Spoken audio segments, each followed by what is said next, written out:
Okay, so now we're back on the front.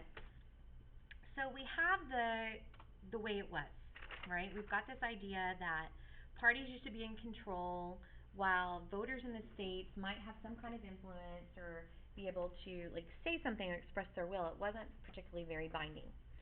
So the reforms of 1972 are going to impact this process tremendously. And one of the things that's going to happen is it's going to really increase this idea of the primary. So from 1972 forward, most states, I think it's like maybe 70%, I'd have to look up for sure, most states are going to choose to have a primary over a caucus. And I know that that was a little bit confusing from your reading. I promise I'm going to work you all the way through it. So first we're going to talk about primaries, what their objective is, what their purpose is, how they work, and then we'll look at caucuses, and you guys are actually going to do one. You're going to have a primary and you're going to have a caucus. Okay? All right, so a primary is simply an election.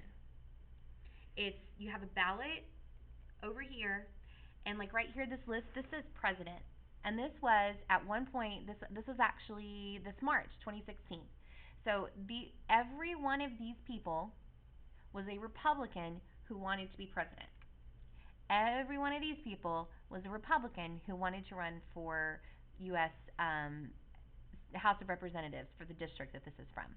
Every one of these people is a Republican that wanted to run for railroad commissioner, and on and on and on. Now, sometimes you'll notice there's only one name because there was only one Republican that sought that office.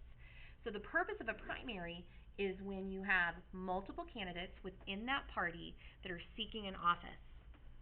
So there are two types of primaries. We have an open primary and a closed primary. In an open primary, you show up on election day and they ask you, do you want to vote Republican or Democrat? So you choose that day. It doesn't mean you get to do both. It means you have to decide on election day if you want to vote in the Republican primary or you want to vote in the Democratic primary. We have that in Texas. We have an open primary.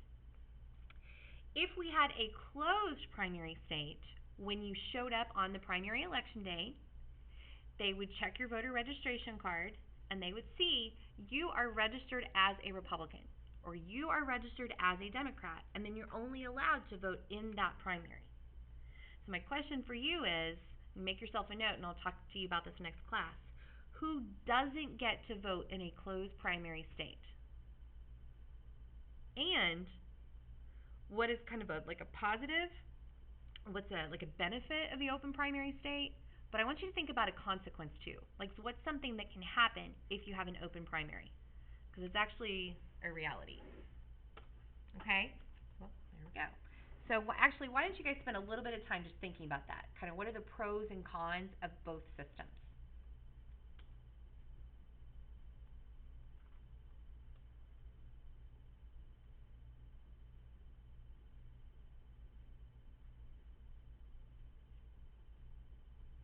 And then you'll also notice too, again, I know this is tiny small, but down here on the bottom, there's several propositions. What these are is these are just like policy statements. They want to know, does the person who voted in this Republican primary, are they for this idea or are they against this idea? And on your primary ballots, you're almost always going to see those. The issues won't be the same. So the Republican primary ballot will have certain issues and the Democratic will have others. Why do we do that? Why do they put these issues on there? They do that because at the national convention, the people that go to the convention are going to take that information into consideration, because not only are we going to choose a presidential and vice presidential candidate, we're also going to adopt a party platform. So the delegates at the convention are going to say, this is what the party stands for the next 4 years. The platform is dynamic. I promise you it changes from year to year. So we use the primary not only to figure out who are the people that those that call themselves Republican or those that call themselves Democrat like. So not only the candidates, but also what is it that they hope is going to happen in this country.